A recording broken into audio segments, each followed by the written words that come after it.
اعوذ باللہ من الشیطان الرجیم بسم اللہ الرحمن الرحیم رب اشرح لی صدری ویسر لی امری واحلل عقدۃ من لسانی یفقہوا قولی آمین یا رب العالمین۔ بنی اسرائیل کا تذکرہ چلا آ رہا ہے۔ اس رکوع میں بھی ان کی زیادتیوں کا ذکر ہے کہ جب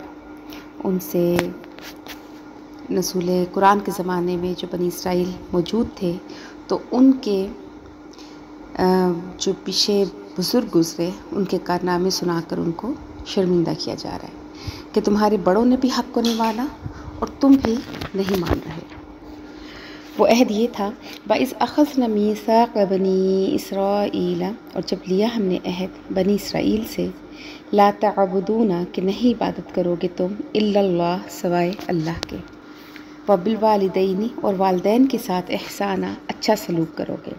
قرآن پاک میں 4 مرتبہ اللہ کے بعد والدین سے حسن سلوک کا ذکر آیا ہے اور یہ پہلا مقام ہے۔ حضرت آدم سے لے کر نبی پاک صلی اللہ علیہ وآلہ وسلم کے زمانے تک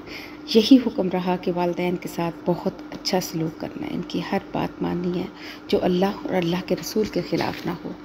وذی القربیٰ اور قریبی رشتہ داروں کے ساتھ اچھا سلوک کرنا، والیتامیٰ یتیموں کے ساتھ، والمساکین اور مسکینوں کے ساتھ۔ مسکین اسے کہتے ہیں جو صاحب نصاب نہیں ہوتا، تھوڑی آمدن ہوتی ہے مگر اخراجات آمدن سے زیادہ ہوتے ہیں۔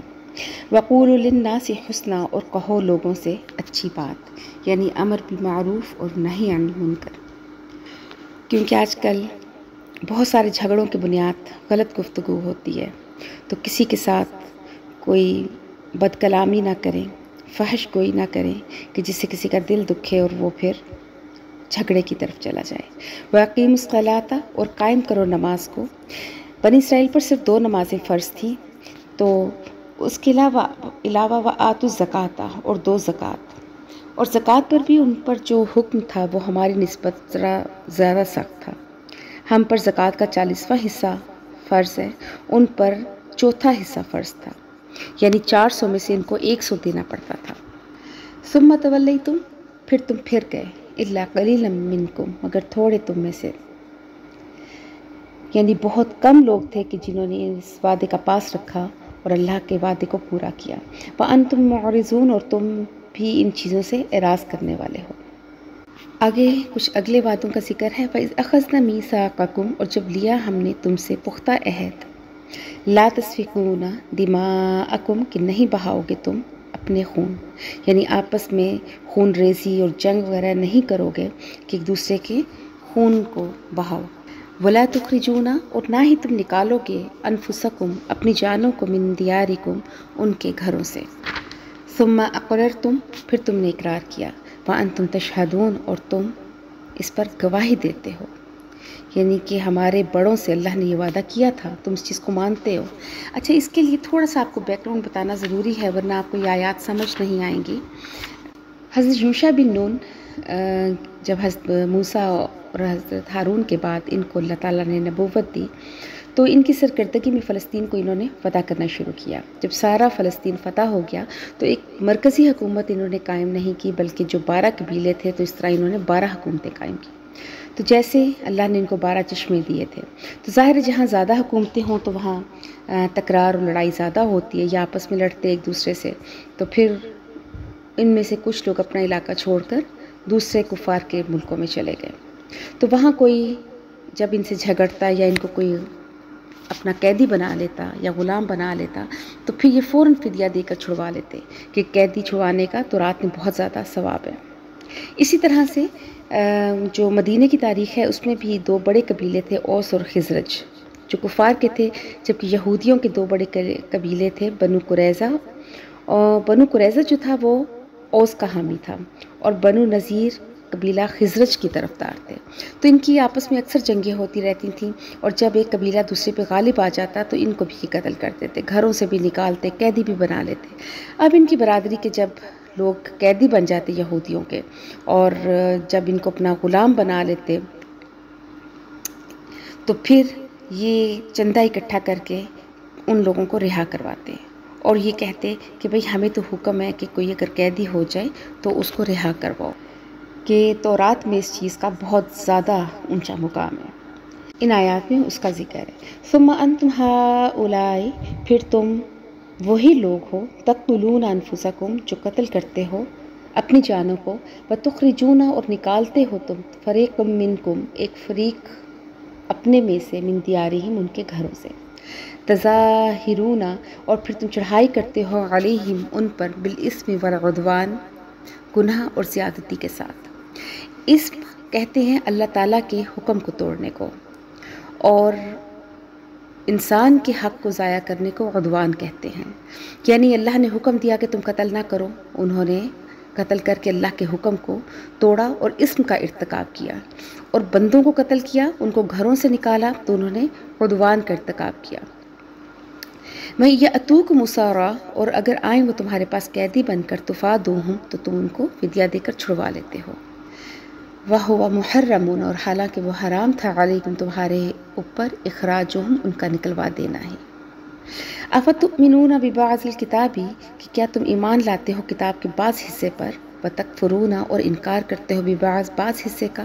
فما جزاء، پس نہیں ہے یہ جزا، نہیں ہے یہ بدلہ، من یفعل ذلک منکم، جو کرتا ہے یہ کاروائی تم میں سے، الا، مگر خزی،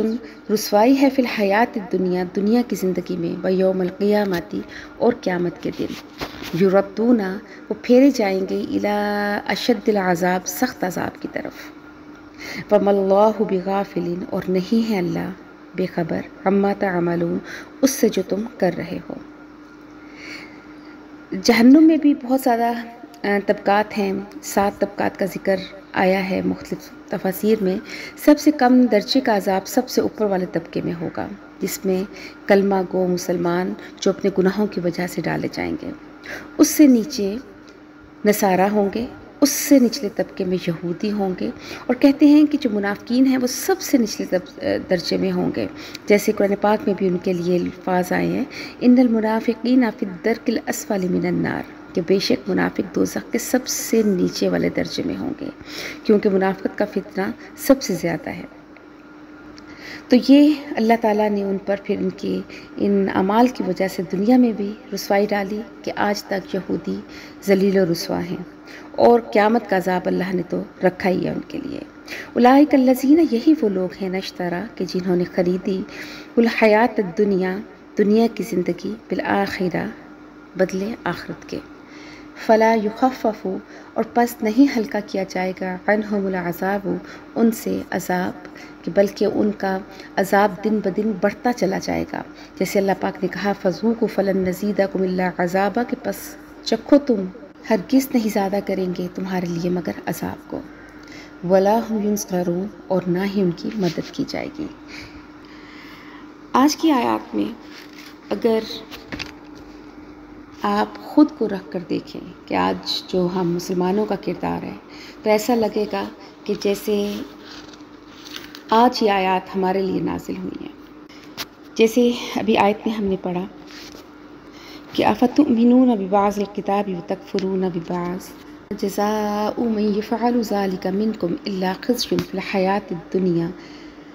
اب یہاں پر یہ آیات تعبیل عام ہے، یعنی جہاں کہیں بھی ایسا عمل ہوگا تو یہ آیت اس کردار کو کور کرے گی۔ آج امت مسلمہ پر یہ آیت 100% سچ ثابت ہو رہی ہے کہ آج ہم میں سے کوئی بھی پورے دین پر چلنے کو تیار نہیں،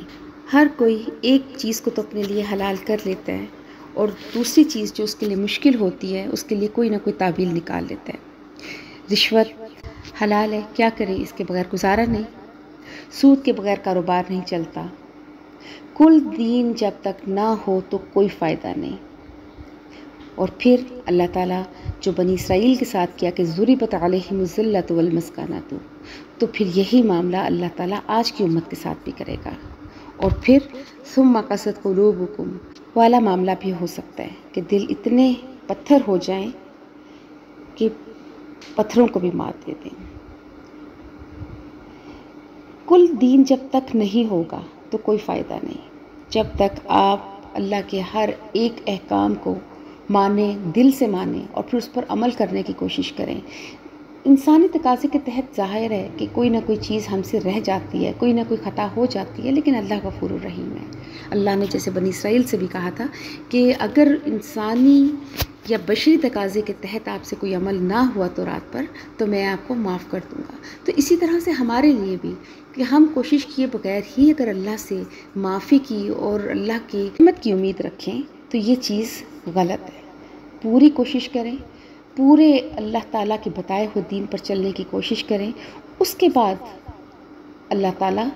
انشاءاللہ ضرور خیر کا معاملہ کریں گے۔ ورنہ پھر کیا ہوگا کہ خزي فی الحیات الدنیا، تو ڈال دی جائے گی رسوائی ان کے اوپر دنیا کی زندگی میں، اور پھر آخرت کا معاملہ تو بہرحال ہے ہی کہ اشد العذاب، کے سخت عذاب کی طرف ان کو پھیرا جائے گا۔ اللہ تعالیٰ ہمارے اعمال سے غافل نہیں ہے۔ ہماری عبادات کے پیچھے ہمارا کیا مقصد ہے؟ کیا کوئی خود تعریفی ہے، ریاکاری ہے، کوئی دنیاوی فائدہ ہے؟ چہرے پہ محراب ڈال لیں، پردوں میں چھپ جائیں، عمروں پر چلے جائیں کہ ہر سال عمرہ ہو رہا ہے، لیکن وہ کمائی کہاں سے آ رہی ہے، حلال بھی ہے یا نہیں، یہ اللہ سے بہتر کوئی نہیں جانتا۔ اسے سب معلوم ہے کہ ہمارا دکھاوا، ہماری نمازیں، ہماری ریاکاری، ہماری عبادات ہم کہاں سے کر رہے ہیں اور کس کے لیے کر رہے ہیں۔ تو اس لیے اپنی نیت کو ضرور صحیح کریں، اپنی سمت کو درست کریں کہ اللہ نہ کرے کہ جب قیامت کے دن اللہ کے حضور پیش ہمارے اعمال حباء منثورہ کی تفسیر نہ بنے، کہ جیسے راکھ کا ڈھیر ہوتا ہے، دیکھنے میں بڑا لگتا ہے لیکن ایک ہوا کا جھونکا اس کو بکھیر دیتا ہے۔ اور نبی صلی اللہ علیہ وسلم نے بھی فرمایا کہ مجھے ایسے لوگوں پر بہت رحم آتا ہے کہ جو جب آخرت میں جائیں گے تو ان کے اعمال ان کے لیے حسرت بن جائیں گے، کہ جب ہمارا عقیدہ درست نہیں ہوگا، ہم بدعت میں مبتلا ہوں گے، تو ہم یہ سمجھ رہے ہیں کہ ہم نیکی کر رہے ہیں، لیکن آخرت میں وہ صرف اور صرف ایک راکھ کا ڈھیر ہوں گے۔ تو اللہ پاک مجھے اور آپ کو صحیح عقیدے پر، صحیح دین پر چلنے کی توفیق دے، اس قرآن پاک کو ہمارے لیے صرف اور صرف ذریعہ ہدایت بنائے، اور اللہ پاک ہم سب کی مغفرت فرمائے۔